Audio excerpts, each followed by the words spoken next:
ഈ സിനിമയെക്കുറിച്ച് ആദ്യം കേട്ടതിന് ശേഷം ഇത് കാണണമെന്ന് ഡിസൈഡ് ചെയ്യാനുള്ള ഒരു ഫാക്ടർ വിനീത് ശ്രീനിവാസനായിരുന്നു. പിന്നെ അത് കഴിഞ്ഞ് ഈ സിനിമയുടെ ട്രെയിലർ ഇന്റർവ്യൂ ഒക്കെ വന്നതിന് ശേഷം ഇത് കാണാനുള്ള മെയിൻ റീസൺ ധ്യാൻ ശ്രീനിവാസനാണ്. പക്ഷെ വർഷങ്ങൾക്ക് ശേഷമുള്ള ഈ സിനിമ കണ്ടിറങ്ങിയതിന് ശേഷം ഒരാളുടെ പേരും ഒരാളുടെ സീനുകൾ മാത്രമേ റിപ്പീറ്റ് ആയിട്ട് ഒന്നുകൂടെ കാണണമെന്ന് തോന്നുള്ളൂ. That is Nivin Pauly. വിനീത് ശ്രീനിവാസന്റെ പല ഇന്റർവ്യൂലായിട്ടൊക്കെ നമ്മൾ കേട്ടതാണ് ഈ സിനിമ ശരിക്കും സംഭവിക്കണമെങ്കിൽ 3 പേര് ഒരുമിച്ച് വന്നാലേ ഈ സിനിമ ഞാൻ എടുക്കും. അതിലൊന്ന് ധ്യാൻ ശ്രീനിവാസൻ, ഒന്ന് നമ്മളുടെ പ്രണവ് മോഹൻലാൽ, പിന്നെ ഒന്ന് നിവിൻ പോളി.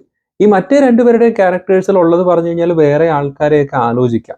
പക്ഷെ നിവിൻ പോളിയുടെ ക്യാരക്ടറിനെ ഇവർ പ്ലേ ചെയ്തിരിക്കുന്ന രീതിയിൽ ആ ക്യാരക്ടറിൽ നിവിൻ പോളിയെ കൊണ്ട് മാത്രമേ പറ്റൂ. അങ്ങനെ പറയുന്നതിന് 2 റീസൺ ഉണ്ട്. ഒന്ന് ഡെഫിനറ്റ്ലി അത് നിവിൻ പോളിയെ ഓറിയന്റ് ചെയ്ത റീസൺ, മറ്റത് വേറൊരു ഡിഫറെന്റ് ആയിട്ട് റീസൺ. ഈ 2 റീസൺ എന്താണെന്നൊക്കെ നമുക്ക് പറയാം. പക്ഷെ അതിന് മുമ്പായിട്ട് സിനിമ ഒരു ടോട്ടാലിറ്റിയെ കുറിച്ച് പറയാം അല്ലെ. 2 സുഹൃത്തുക്കളുടെ കഥയാണ്. മദ്രാസിലോട്ട് ചെന്ന് അവിടെ സിനിമ സ്വപ്നം കാണുന്ന 2 പേരുടെ കഥ പറയുന്നതാണ്. ആ 2 ക്യാരക്ടേഴ്സാണ് ധ്യാനും പ്രണവ് മോഹൻലാൽ അവതരിപ്പിക്കുന്നത്. അവരുടെ ജീവിതത്തിൽ ഒരു ചെറുപ്പകാലം തൊട്ട് അവർക്ക് പ്രായമാകുന്നവരെയുള്ള അവരുടെ ലൈഫ് സ്റ്റോറി കാണിക്കുന്ന അവരുടെ ഫ്രണ്ട്ഷിപ്പിനെ സെൻട്രലൈസ് ചെയ്തുകൊണ്ട് എടുത്തിരിക്കുന്ന ഒരു സിനിമയാണ്. ഫസ്റ്റ് ആൻഡ് ഫോർമോസ്റ്റ് പറയേണ്ട ഒരു കാര്യം, ഈ ഫ്രണ്ട്ഷിപ്പ്, ഇവർ തമ്മിലുള്ള ഈ ഫ്രണ്ട്ഷിപ്പ് എന്നുള്ള ഒരു ഫാക്ടർ അത്ര സ്ട്രോങ് ആയിട്ട് സിനിമയ്ക്ക് ഡെലിവർ ചെയ്യാൻ പറ്റിയില്ല എന്നാണ് എനിക്ക് തോന്നുന്നത്. ഒരു ഇനീഷ്യൽ മൊമെന്റ്സിൽ അവിടെയായിട്ടൊക്കെ ഒരു 1-2 മൊമെന്റ്സിൽ ചെറിയൊരു ഫയർ തോന്നുന്നതല്ലാതെ ശരിക്കും നമുക്ക് ഹാർട്ട് ഫെൽറ്റ് ആയിട്ടൊരു ഫീലിംഗ് തരാൻ ആ ഫ്രണ്ട്ഷിപ്പിന് പറ്റുന്നില്ല. പക്ഷെ അങ്ങനെ പറയുമ്പോൾ ജനറലി വിനീത് ശ്രീനിവാസൻ സിനിമകളിൽ നമ്മൾ എക്സ്പെക്ട് ചെയ്യുന്ന പല മാജിക്കുകൾ ഈ സിനിമയിലുണ്ട്. ഞാൻ ഹൃദയത്തിനെ കുറിച്ച് പറഞ്ഞപ്പോഴും എടുത്തു പറഞ്ഞൊരു ഫാക്ടറാണ്, മ്യൂസിക്കിനെ ഇത്ര മനോഹരമായ ഒരു സിനിമയിൽ യൂട്ടിലൈസ് ചെയ്യുന്ന വേറൊരു ഡയറക്ടർ ഇല്ല.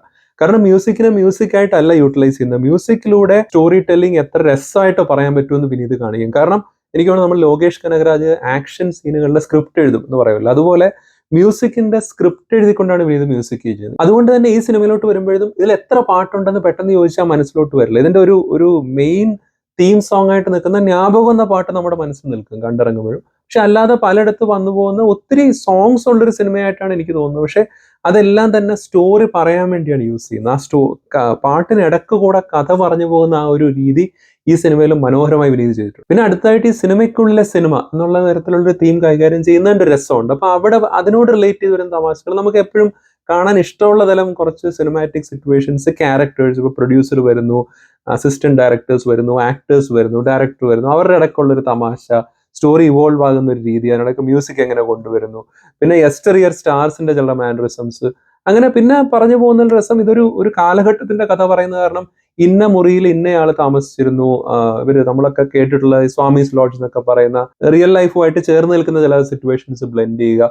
പിന്നെ രസമായിട്ട് വന്നിട്ടുള്ളത് ഇവർ തമ്മിൽ ഇപ്പം പ്രണവും ധ്യാനും വരുമ്പോഴത്തേക്ക് നാച്ചുറലി മോഹൻലാലും ശ്രീനിവാസനുമായിട്ടുള്ള മൊമെന്റ്സ് ഒക്കെ നമ്മൾ ഓർക്കും.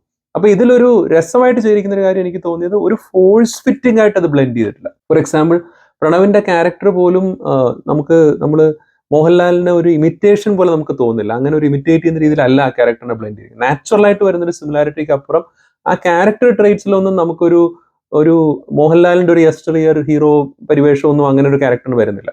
പിന്നെ ഒരു രസമുള്ള കാര്യം, ഇവരുടെ പഴയ ഐക്കോണിക് ഡയലോഗ്സ് വളരെ രസമായിട്ട്, എന്ന് വെച്ചാൽ നാച്ചുറലി ഒരു ഫ്ലോ വരുന്നത് പോലത്തെ സിറ്റുവേഷൻസിലാണ് 2 സ്ഥലത്തോ 3 സ്ഥലത്തോ കണ്ടേ ഉള്ളൂ ആ ഡയലോഗ്സ് പ്ലേസ് ചെയ്തിരിക്കുന്നത്. ഈ സിനിമ മൊത്തത്തിൽ നോക്കുകയാണെങ്കിൽ ഫസ്റ്റ് ഹാഫിലാണ് ഇവരുടെ ഈ ഫ്രണ്ട്ഷിപ്പ് എസ്റ്റാബ്ലിഷ് ചെയ്യുന്ന, ഇവരുടെ ഈ ജേർണി എസ്റ്റാബ്ലിഷ് ചെയ്യുന്ന ഒരു സ്റ്റോറി ടെല്ലിംഗ് നടക്കുന്നത്. എനിക്ക് പേഴ്സണലി ഫസ്റ്റ് ഹാഫിനേക്കാളും ഇഷ്ടപ്പെട്ടത് സെക്കൻഡ് ഹാഫാണ്. എനിക്ക് തോന്നുന്നു കണ്ടതിൽ ഒരു ബഹുഭൂരിപക്ഷം പേരും അങ്ങനെ തന്നെയാണ് പറയുന്നത്. സെക്കൻഡ് ഹാഫിൽ സിനിമ അങ്ങ് ലിഫ്റ്റ് ആവുകയാണ്. സെക്കൻഡ് ഹാഫിലാണ് ശരിക്കും വിനീത് ശ്രീനിവാസന്റെ ആ ഒരു ഹ്യൂമർ പുള്ളി പുറത്തോട്ട് കൊണ്ടുവരുന്നത്. ഫസ്റ്റ് ഹാഫ് കുറച്ചുകൂടി ഇമോഷണലാണ്, കുറച്ചുകൂടെ ഡീപ്പ് ആയിട്ടുള്ള ഒരു ഫാക്ടേഴ്സ് ആണ് ഫസ്റ്റ് ഹാഫിൽ പറയുന്നത്. സെക്കൻഡ് ഹാഫിലോട്ട് വരുമ്പോഴാണ് നമുക്ക് അവിടെ ബേസിൽ വരുന്നു, നിവിൻ പോളി വരുന്നു, അജു വരുന്നു, അങ്ങനെ സിനിമയുടെ ഒരു മൊത്തത്തിലുള്ള ഒരു മൂഡ് തന്നെ മാറുന്ന പോലെയാണ് സെക്കൻഡ് ഹാഫ് വരുന്നത്. അതിൽ പർട്ടിക്കുലർലി പറയേണ്ടത് നിവിന്റെ ആക്ട് ആണ്. നമുക്ക് അതിനെക്കുറിച്ച് പറയാം. പക്ഷെ അതിന് മുമ്പായിട്ട് നമുക്ക് ഇതിൽ ബാക്കി കുറച്ച് പേരെ ഡെഫിനറ്റ്ലി പറയേണ്ടതുണ്ട്. ഷാൻ റഹ്മാന്റെ ക്യാരക്ടറും പുള്ളി ആദ്യമായിട്ടാണ് ആക്ട് ചെയ്യുന്നത് തോന്നുന്നു. നല്ല രസം, കറക്റ്റായിട്ടൊരു സ്പോട്ടിങ് പോലെയാണ് ആ ക്യാരക്ടർ വന്നിരിക്കുന്നത്. രസമായിട്ട് ചെയ്തിട്ടുണ്ട്. ചിരി വരേണ്ടടുത്തെല്ലാം നമുക്ക് നന്നായിട്ട് ചിരി കിട്ടുന്നുണ്ട്. അതുപോലെ തന്നെ നീരജ് മാധവ്, ഇവരെല്ലാവരും ഒരു ധ്യാൻ ശ്രീനിവാസൻ ടീം എന്ന് പറയുമ്പോൾ നമ്മൾ പ്രതീക്ഷിക്കുന്ന ഒത്തിരി പേര് ഇതിനകത്തുണ്ട്. അവരെല്ലാവരും വന്നു പോകുന്ന ആ ഒരു കുറച്ച് സ്പേസേ ഉള്ളെങ്കിലും നല്ല, എന്താ പറയാ, അവർക്ക് എല്ലാവർക്കും നല്ലൊരു മൊമെന്റ് വിനീത് ശ്രീനിവാസൻ കൊടുത്തിട്ടുണ്ട്. നീരജ് മാധവിന്റെ ആ ഒരു എപ്പിസോഡ് ബേസിലിന് കുറച്ചുകൂടെ ലെങ്ത് ഉണ്ടെന്ന് തോന്നുന്നു. അപ്പൊ ബേസിലിന്റെ ആ ക്യാരക്ടറും നിവിനുമായിട്ടുള്ള കോമ്പിനേഷൻ സീൻസും ഒക്കെ നല്ല രസമാണ്. അജു വർഗീസിന്റെ ഒരു ഡ്യുവൽ ക്യാരക്ടർ പോലെ 2 ക്യാരക്ടേഴ്സിൽ അജു വർഗീസ് വരുന്നുണ്ട്. അതൊക്കെ അടിപൊളിയായിട്ടുണ്ട്. അജു വർഗീസിനും കുറച്ചൊരു, എന്താ പറയാ, നമ്മള് അടുത്തിടയ്ക്ക് ഇത്തിരി സീരിയസ് വേഷങ്ങളിൽ കണ്ടിട്ട് വീണ്ടും പുള്ളിയുടെ ആ ഒരു എന്താ പറയുക സ്ട്രോങ് ഹോൾഡ് ആയ ഹ്യൂമറിലോട്ടുള്ള ഒരു വരവാണ് അജുവിന്റെ. പിന്നെ പ്രണവിലോട്ട് വരികയാണെങ്കിൽ ഡീസെന്റ് ആയിട്ടുള്ള പെർഫോമൻസ് ആണ്, എടുത്തു പറയത്തക്ക ഒരു സീനൊന്നും തോന്നുന്നില്ല. പക്ഷെ ഓവറോൾ നോക്കുകയാണെങ്കിൽ ഒരു അൺനാച്ചുറൽ ആയിട്ടൊന്നും തോന്നുന്നില്ല, ആരെയും ഇമിറ്റേറ്റ് ചെയ്യാനുള്ള ശ്രമവും തോന്നുന്നില്ല. പുള്ളിയുടെ ഒരു സ്റ്റൈൽ അഭിനയിച്ചു പോകുന്നു.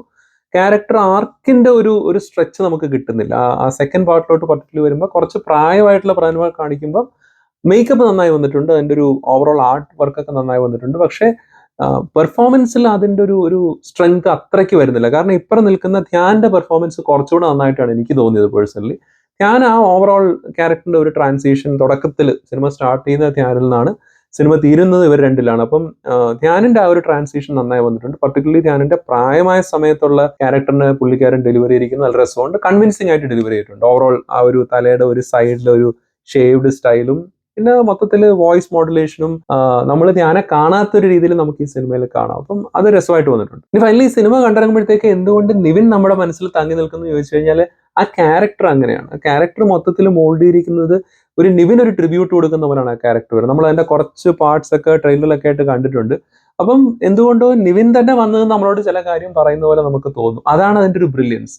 അവിടെ നമ്മൾ നിവിനെ ഇഷ്ടപ്പെട്ടിരുന്ന ഫാക്ടേഴ്സ്, ആ ആക്ടർ നമുക്ക് എന്തായിരുന്നു അല്ലെങ്കിൽ ഇപ്പോഴും എന്താണ് എന്ന് നമുക്ക് വിളിച്ചു തരുന്ന കുറച്ച് ഡയലോഗ്സ് വളരെ സ്മാർട്ട്ലി ഡെഫ്ലി വിനീത് ശ്രീനിവാസൻ അതിൽ ബ്ലെൻഡ് ചെയ്ത് വെച്ചിട്ടുണ്ട്. പിന്നെ ഓഫ് കോഴ്സ് അതിന്റെ കൂടെയുള്ള സെക്കൻഡ് കാര്യം, ഇങ്ങനെ ഒരു over the notch humour laced ആയിട്ട് പർട്ടിക്കുലർലി സെൽഫ് ഡിപ്രിക്കേറ്റിംഗ് ഹ്യൂമർ ലേസ്ഡ് ആയിട്ടൊക്കെ ഒരു ക്യാരക്ടർ പ്ലേ ചെയ്യുമ്പോഴത്തേക്കുള്ള നിവിന്റെ ആ ഒരു പ്രോവസ് അല്ലെ, പുള്ളിക്കാരന്റെ അതിലുള്ളൊരു മികവ് ഡെഫിനറ്റ്ലി കുറച്ച് നാളായിട്ട് നമ്മൾ കാണുന്നില്ല. അത് അതിന്റെ ഒരു ഫുൾ ബ്ലോൺ വെർഷനിൽ ഈ സിനിമയിൽ കാണാം.